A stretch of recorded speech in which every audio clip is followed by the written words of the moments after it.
We will now take a minute to get ready for the next session.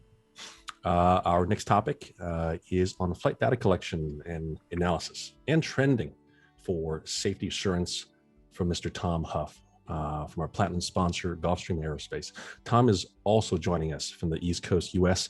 It is also past 2 a.m. over there, and so we are very grateful for Tom being here. Tom, whenever you're ready, thank you for your patience. The floor is all yours, sir.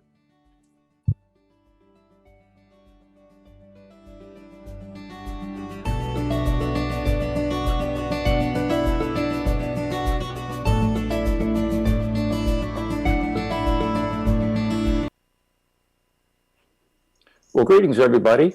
I'm Tom Huff from Gulfstream Aerospace here in Savannah, Georgia. And it's great to be with you all today for this Asian Business Aviation Association Safety Forum.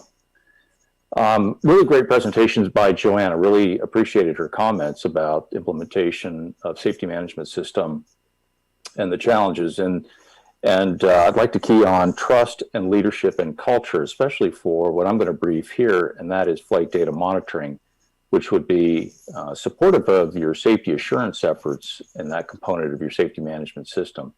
And really, trust is vital to make sure that this program works the way it's supposed to.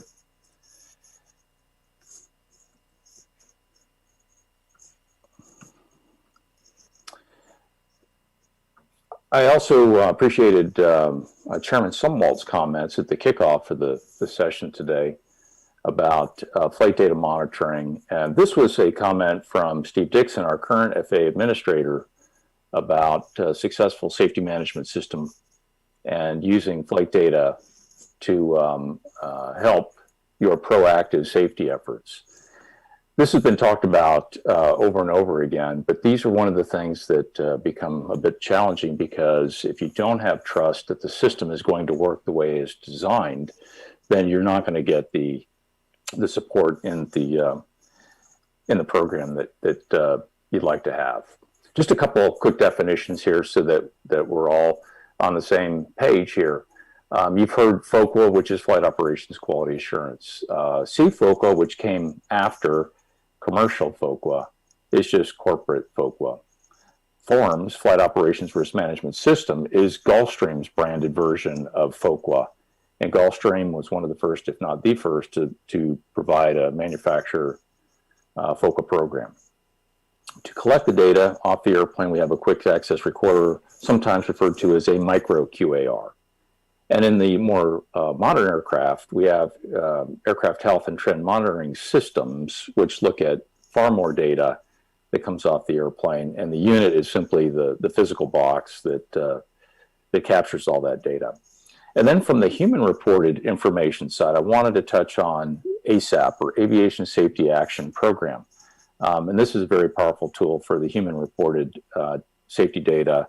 And not just from aircrews, this can also be from maintenance folks as well, or anybody within your organization. Now, this is what the QARs look like, the physical component. It's got an SD card that's removable, or you can download the information with a cable and a laptop. We're seeing some technology come online that allows you to do this wirelessly, which makes this much easier. And there's some very good, capable, and sophisticated playback capability as well, which allows you to see your data to be able to be played back if you had a question, or you get your reports back from what we call the service provider, and that's the person that the data is going to and processing the information, providing you standardized reporting. Now, the AHTMS is really kind of the state of the art here. We're talking about the ability to automatically download the file and transfer it to your service provider. And it can look at many more parameters and actually do diagnostics for component failures as well. Now, what we have seen specifically in our forms program is the longer people are in the program, the better their safety performance. In other words, what gets measured gets improved. And I think that goes without saying. So this is just some notional data here, but you can see that this operation has shown some significant improvement in events, whatever they may be, over time in just a matter of a few years. And again, as Joanne mentioned, this really hinges on having an effective culture within your organization and that trust that the program is going to be working as designed. And we'll touch on these things as we go through these. Here's an example of some of the data for unstable approach, or the parameters that are used to define unstable approach within a focal program. And generally speaking, we have caution or warning events. Obviously, the warning events are the more serious, but you get a flavor here for the things that are the most egregious in terms of approach stability. And these are the things that the type of data that could be very useful for your focal gatekeeper. And this is the person within your organization that is your trusted agent, that is looking at these reports and maybe can interface with a training officer within your organization to provide information back to air crews in a non-disciplinary, non-punitive manner. And this is critical because if the air crews do not trust that the information is going to be non-punitive, then you're simply not going to get the effects that you really are looking for here. But in this case, for instance, maybe you're looking at a significant number of events for high rate of descent on final approach. Well, that would flag that, and you might want to develop some mitigations to try to address that specifically. In terms of maximum rate of descent on final, here's an interesting chart with some data, and I believe this is about 4 years worth of data that was captured here. With rate of descent on the vertical axis and height above field on the horizontal axis. And some of these data points should get your attention. We're looking at very high rates of descent close to the ground. You can associate this data, or correlate this data with the type of approach being flown, whether it's non-precision or precision, and where the minimum descent altitude or decision altitude is, and what type of descent rates are being observed here. And which indicates, obviously, that something may be going on here which destabilize the approach that you may want to try to address. I'm not going to go over all of these, but these charts will be available, and I wanted you to be able to get a snapshot of all the different things that are in the parametrics for defining approach stability specifically. And of course, there's so many other criteria that are available in the data set that you can review, but you can see that there's a caution and warning threshold level on these, and this is how they are defined. And so you can, when you get your data, you can take a look and see where that threshold is between the warning and caution events. Continuing on with some of these limits, obviously we're going to look at course alignment, as well as horizontally and vertically, and also speed control. And these are very conservative parameters too, by the way, in most cases. So for instance, fast approach, even if you have your airspeed additive for crosswind and gust, usually that's up to 20 knots. And you can see you only tickle a caution threshold at that point. Here's one thing that I always suggest to operators is to really promote the human reported data as well. So an ASAP report that would be correlated to a caution event with your FOCA data would give you a more broad picture of what is actually transpiring here. So if it was a very gusty day, then you might tickle a caution event for fast because you're carrying an additive. And we're getting to the point where we're going to have the weather data fused with this information, which gives you a complete safety picture for the types of approaches being flown. So here's another example for long landing and basically into the landing phase from the approach phase. So if you saw this data come back over a period of time, you see a significant number of long landings, and you could correlate this with particular airport, particular runway. That gives you the opportunity to actually address it and figure out what's going on. These are the types of things that could get you in trouble with the runway excursion, and so obviously they're quite important. For long landing limit, here's just a graphical depiction of how far down the runway the long landing criteria is. So you're not going to get false alarms in most cases here. And so you can look over a 4-year period here on this notional data, and you can see an increase in the event rate for long landing. Well, this would be an easy issue to identify and try to get some reasons for the why behind why we're seeing long landings. Same with threshold crossing.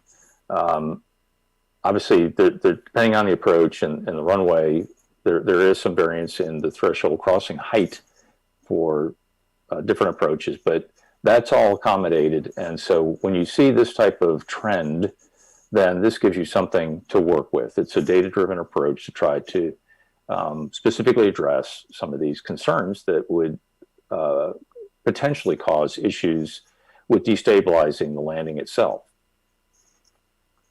And so here's just a couple of examples of the thresholds for unstable landing. And you can see this is quite conservative.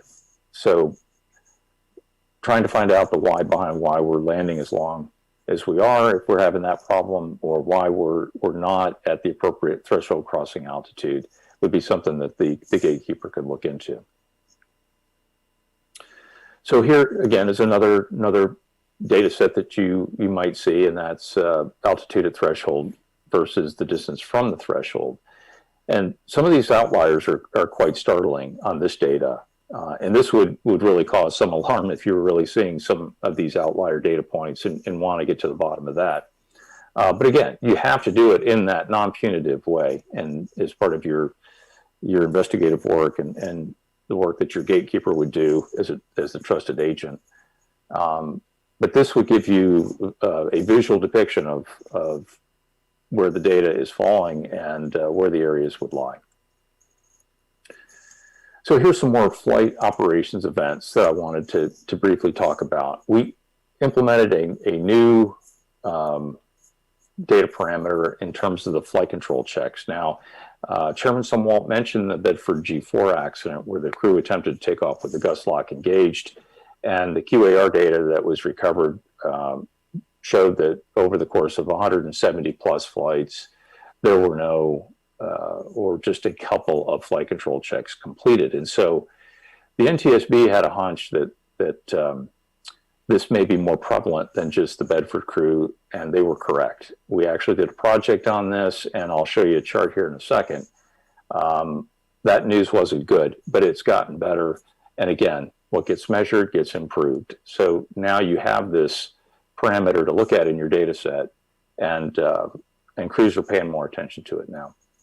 But you can see there's all kinds of information here, and as Joanne mentioned in her presentation, you got to have data to work with in order to really be able to address the issues and seek greater improvement. And if your culture is set correctly, then your crews are really going to be interested in this data and their performance and want to improve. So here's the flight control check, and I just wanted to highlight this particular one. I know this is a busy slide, but again, we just wanted to provide you with these parameters, and you can see the different pieces of information that you would get out of your reports. Again, the caution warning events triggers are conservative, and so it's not just about having a full flight control check, but it'll trigger whether you have a partial. And we have learned some things about this flight control check, just as an example, and that is that you have to, in some aircraft, dwell a little bit at the stops, doing a full flight control check to make sure that it actually registers a full flight control check. But now with that awareness, crews' behaviors are different, and so they are more in tune with making sure that the flight control check is complete. As I mentioned, the NTSB actually directed a recommendation towards the NBAA Safety Committee and wanted us to go look and see if there was a more systemic problem with completing flight control checks within corporate business aviation. And so we looked at quite a bit of data, 140,000 plus flights worth over a 3-year period, and the news was not good. And so we published a report on this, and the trends did improve, which is good news. And again, like I said, there was a lot of awareness now to the way the aircraft record the data and the reporting that was coming out of the service provider in terms of the caution warning events. But that was good news. But at first we were quite alarmed because there were several flights that we didn't see any flight control checks at all. And that's not what we want to see, because that just exposes you to the potential of not detecting a locked flight control prior to departure. So here's another example on threshold crossing height and the ability to actually export some data, depending upon your service provider, into Google Earth or other georeferenced images to help visually depict the data, which can help air crews. In this particular case, we're looking at unstable threshold crossing height, maybe that it's crews are diving after they get the runway in sight, as opposed to going for the aim point and landing within the touchdown zone. These things can really help you work with crews and change behaviors in terms of how they approach both the approach phase as well as the landing phase for a safe touchdown and rollout. Now here's a couple of just some interesting pieces of data, and these are actual data that were captured here in terms of usage of HUD in maintaining approach stability. And you can see that, and it's intuitive, that approaches tend to be more stable using a heads-up display. When you're looking at the information out the window, provides you a better means to maintain path and energy with all the information you need right there, and you're not splitting your scan to a primary flight display and then out the window. Same with autopilot usage. This is, I think, intuitive for most people, and we've heard about this in terms of our manual flying skills deteriorating, especially in the pandemic, and that's been a concern. And this is being looked at from an aggregated data set to see if there's performance issues based on crews getting a little bit rusty in the cockpit. But anyway, you can see that obviously we're seeing more unstable approaches hand flying the airplane, as opposed to using some level of automation to include just auto throttle alone, autopilot alone, or both. Now, there's several service providers, so you can shop for who you want to provide your data collection and analysis and reporting, and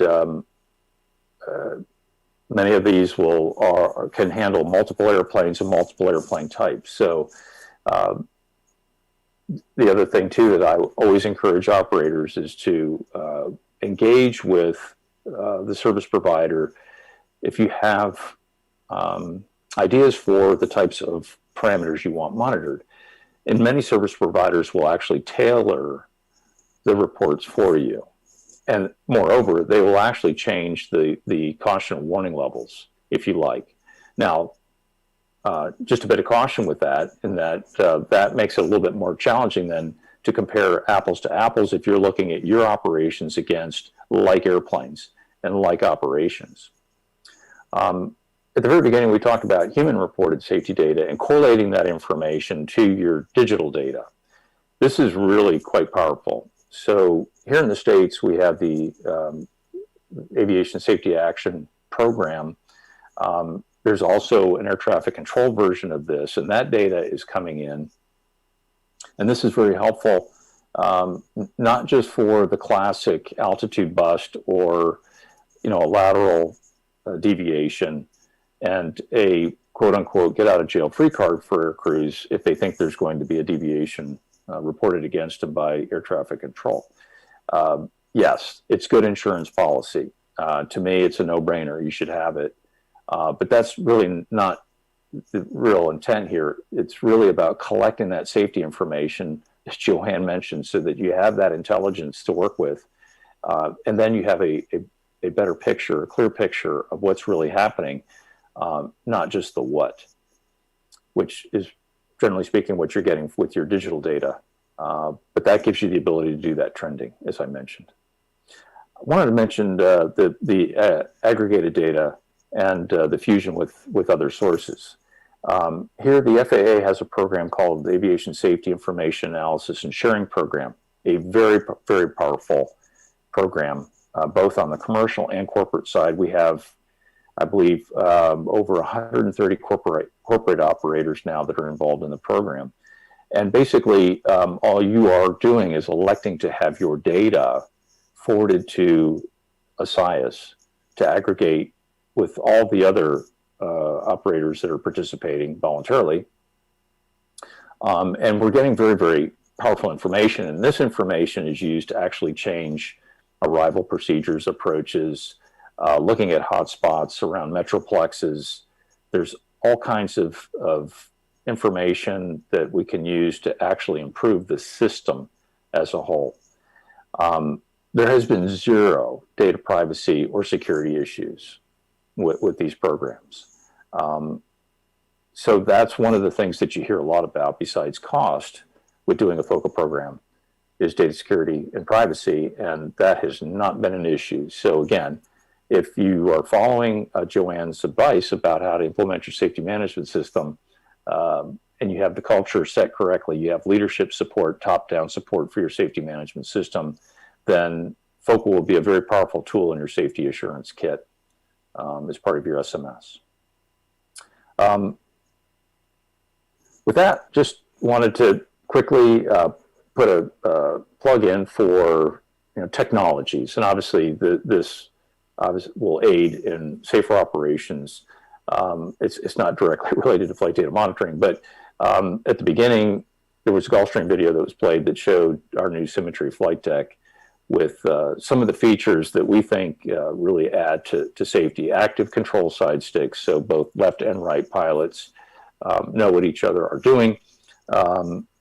Dual heads-up display, so whether you're flying from the right or left seat, and corporate pilots tend to fly from either seat, and it's good to have that heads-up display information on both sides. 10 touch screens, which were designed really for operations in turbulent conditions, so you're not getting misselections while you're operating in turbulent conditions. Different views, ergocentric, exocentric displays, fly-by-wire, and all the protections that affords. Really just some impressive technologies that are out there that can aid in the safety of operations, especially in the unique operations that are business aviation. Within this chart pack is both my contact information and Julian's information. So if you want to reach out to us, happy to engage with you on any of the issues that or topics that we talked about today.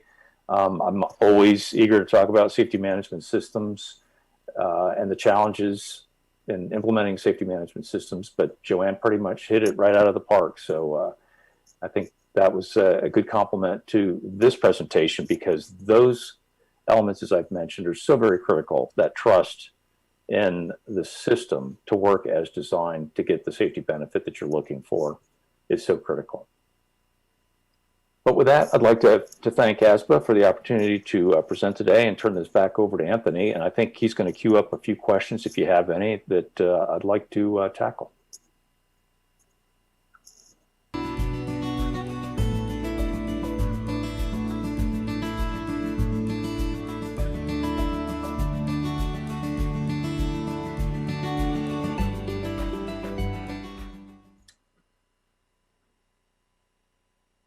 Okay, it looks like I'm back with you to address a few questions, and looks like we have two, and they're basically along the same thing, and that is that there's recognition that the charts that I showed this evening or this afternoon in your part of the world were great, because there's obviously an abundant and rich data source, and I think this happens a lot, that folks think, okay, I fly heavy iron, so this is much easier to capture this data. The systems are already there. There's STCs that are available to install this type of equipment on the airplane, or it already comes installed and ready to use. I just need to activate it and get a subscription service going with a service provider. And so the smaller operators flying maybe general aviation, light general aviation airplanes feel like this is not for them. And I would suggest that that's not necessarily the case, that their miniaturization and Moore's law is working in our favor. The ability to capture data off the airplane is getting easier to do. It won't have the same level of sophistication. So in other words, maybe we're not capturing control positions, but there's so much other data that we can still use that's very useful.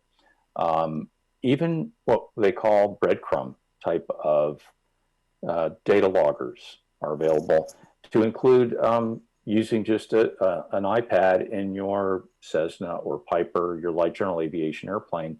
You can still get valuable data in a logger format, and you can still submit that data to the AsBAA program if you like. A lot of the commercially available programs already have the ability to play back your data. So you can post-flight kind of debrief yourself. Let's just say that you're a single pilot operator and you operate your own single pilot capable aircraft, and you have maybe a Garmin G1000 display that has the ability to capture data.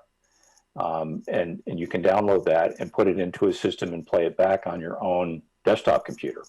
You don't have to send that data off necessarily, but here in the States, in our case, you can actually submit that data to AsBAA.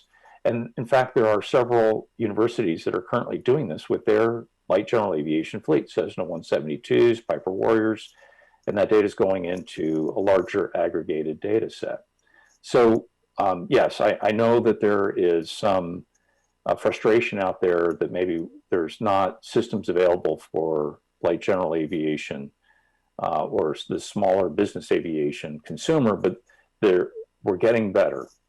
There's a camera called, or a system called the Imperio Vision 1000. Now this is a pretty clever device, and I'm not promoting any single company or product here, but just as an example, that has an attitude heading reference system embedded in it. It's not technically crash survivable, but it does have crash hardening. And so you get audio, you get video, and you get digital data from the AHRS that you can download on an SD card, and I think they have their own proprietary desktop playback tool. So that can be very powerful as well. Again, you just have to have your safety priority straight to have an interest in actually doing it. Now, one thing that I'll add that I didn't mention directly in my presentation is the benefit of capturing this data from a maintenance troubleshooting perspective. Now, a lot of people don't talk about that from a flight data monitoring perspective. They think about it in the classical sense of the other parameters that we're looking at. But this can be very, very helpful in trying to troubleshoot a maintenance issue on the airplane, when switches were activated, when certain alerting messages came or were suppressed, and those timelines can help maintenance technicians troubleshoot the airplane. So that's another benefit of using some sort of data recorder on the airplane. But hopefully I answered the question, maybe dispelled a little bit of the myth about the ability to participate in a flight data monitoring program from a light general aviation or a smaller department business aviation entity.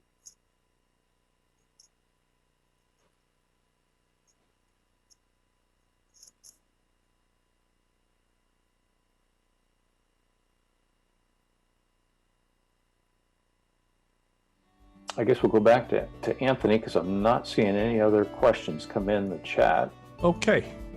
All right. With no further questions, thank you again, Mr. Tom Huff from our Platinum sponsor, Gulfstream, for your intriguing and insightful presentation, sir. We appreciate your time, obviously, and your expertise, especially from being so late in the night in the U.S., Tom. Thanks so much again. No problem. I enjoyed it. Thanks.